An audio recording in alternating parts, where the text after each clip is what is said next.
Hello. Welcome to my micro-teaching session. I will be delivering a mini literary lesson on a feature of the Greek epic, the Iliad. So most scholars these days agree that the poem was composed orally and that the version that's come down to us was probably the result of an oral tradition and eventually with the invention of the alphabet, a Greek oral poet dictated it sometime around maybe 750, 700 BC, somewhere in Greece, and he may or may not have been named Homer. So just leaving that aside for today, our lesson is going to be on a literary device that was discovered to be common to all oral poetry in the mid-20th century, and it's known as ring structure or ring composition.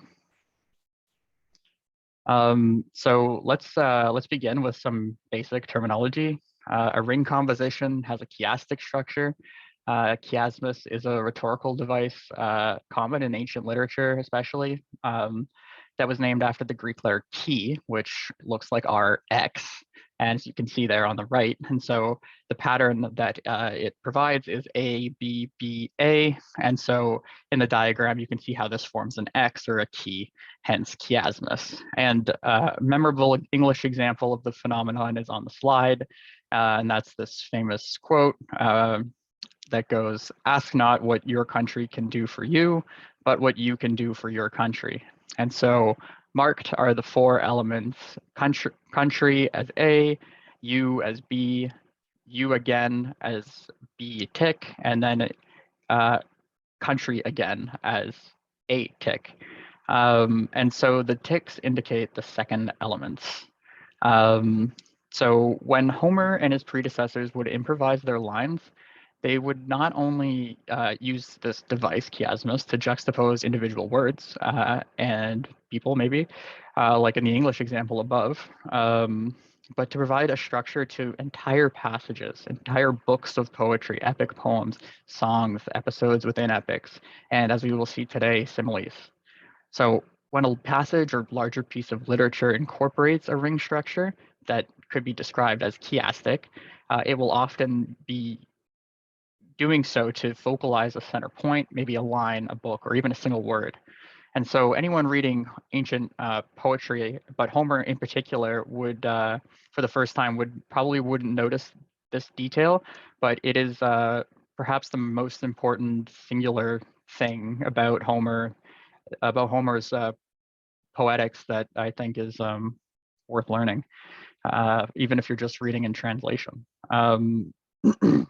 And so not only do they create these ring structures, they create neat juxtapositions, which is nice, and scholars love those. But they in doing so, they create an engaging piece of literature, sure. But the larger purpose that they serve is to elucidate the themes and the fundamentally human questions that the Homeric poems seek to address. And I think that's really what's quite moving aspect of the poems myself. So moving on now, I have just one more slide. So I got this from Wikipedia, and I just thought I'd include it in case anyone didn't quite grasp why it was called a ring structure. So I know it took me quite a while to actually learn why it's called a ring structure and had it laid out for me like this.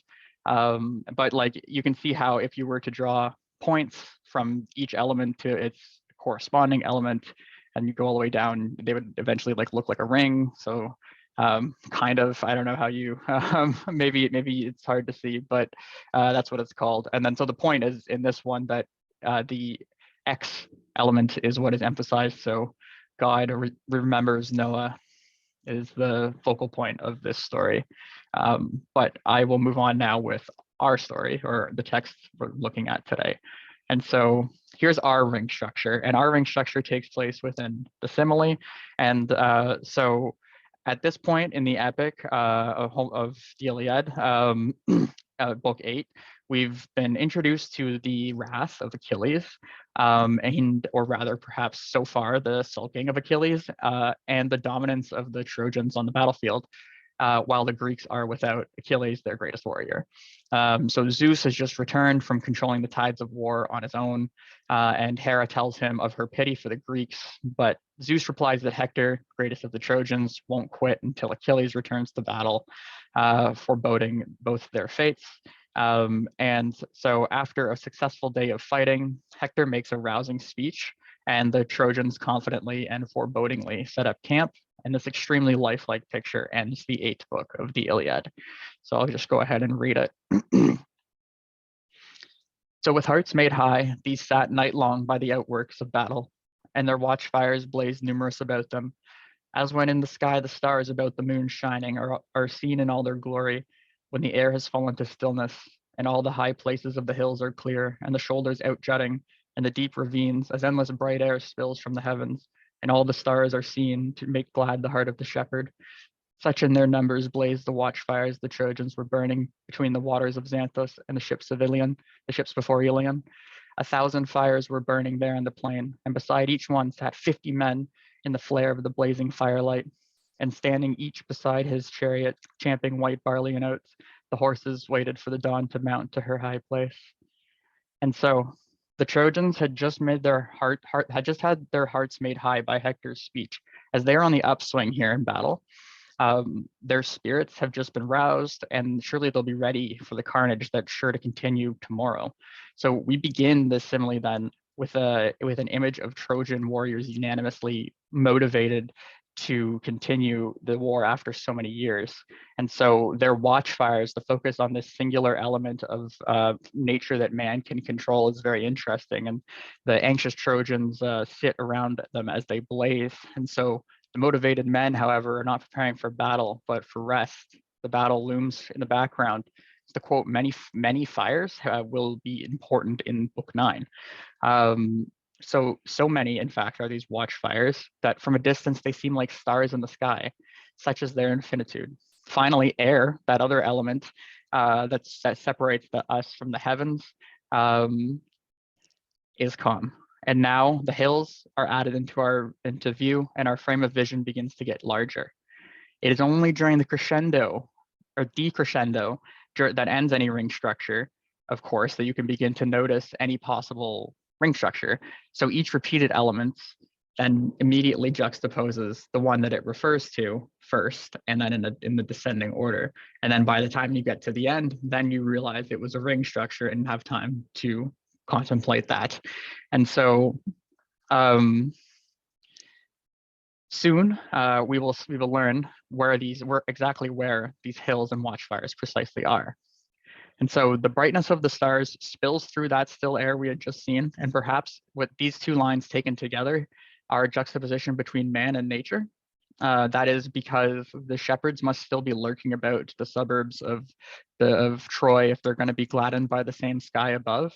And so the second A element is what closes the ring structure within the simile itself. And as you can tell, the simile starts with the watchfires blazed as when the stars, and now it ends with the English correlative, such in their numbers blazed the watchfires. The lines from 551 to 553 are all a continuation of the second A element. There are 2 further pieces of visual information provided that further situate the scene's geography through mention of the fact that they're between the river of Troy and the ships of the Greeks. The second is just how many Trojans have had their hearts made high. The fact it is calculable certainly adds a vivid detail that I believe is meant to be exact, and not just this number meant to mean infinite. And so here we see approximately 50,000 soldiers, a staggering number, but not unbelievable for the scale of the Trojan War, or at least as it was imagined to have been. And so often in the Iliad, the similes provide a peaceful juxtaposition with the action and tragedy of the war that's being narrated. Some believe that they are meant to provide some sort of break from the action or relief from the emotional and bloody battles. Certainly similes, what similes do is that they create a clear juxtaposition between 2 things. Here, between the stars and the campfires of the Trojans. And as with many poets though, there is usually more at play than what can be gleaned from the surface. Yes, the point is that the campfires are many, But more important is the contrast between the peaceful image of the peaceful image of this scene and then the book that we just finished reading that was certainly not peaceful. And Homer often ends books with at the end of a day and then begins books with the beginning of a new day. And so the serenity of this particular ending certainly forebodes, because everybody reading it would know, based on the book they just read, that this serenity, this calm, this peacefulness is not going to continue, right? The war is going to rage even harder probably the next day. And so that the Trojans are camped outside their walls, and then Hector just aroused their spirits is this very strong hint of them being ready for the carnage that is to continue. Before concluding this mini lesson on Homer, the contrast between man and nature should probably be touched on a bit more. And so the element I want to focus on is the campfires and the control of the campfires. And so every ancient civilization had a story or myth about how their people discovered fire. Often, as with the Greeks, it was the work of some god. The ability to control fire obviously had a huge impact on human civilization and even our evolution.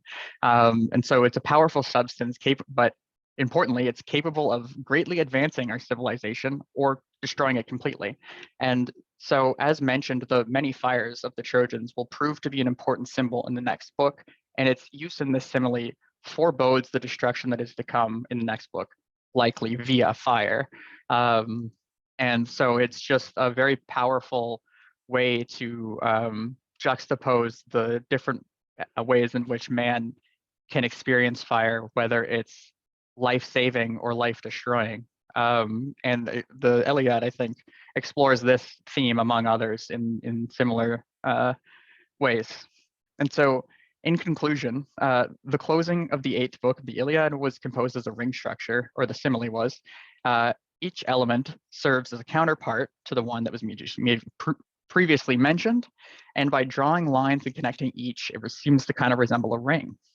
This scene and this simile have mostly to do with the elements of nature, namely fire, the stars, which kind of have to do with fire, and the air. And it emphasizes the fact that both man and nature share control over the most dangerous element, fire, because when man loses control of fire, then it's in nature's hands, and nature is not going to take kindly to that.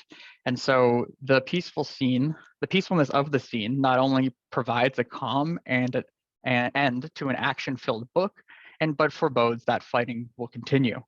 The Greeks are in trouble. They're pushed all the way back to their ships, and there are thousands of Trojans camped outside their walls. Will Achilles finally start to fight in the next book, as we know he eventually will? How far will the Trojans be able to push back the Greeks? What action awaits? This lifelike picture of the Trojan plain encourages such questions, and like a good episode of a TV show or chapter of a novel leaves the audience wanting more. The careful audience member will not only pick up the straightforward juxtaposition between fires and stars, or peace and chaos, or night and day, but will also get a glimpse into Homer's thoughts on the larger themes and questions on our humanity that permeate Homeric epic. And just before we end, I wanted to mention the last 2 lines, how much vividness they add to the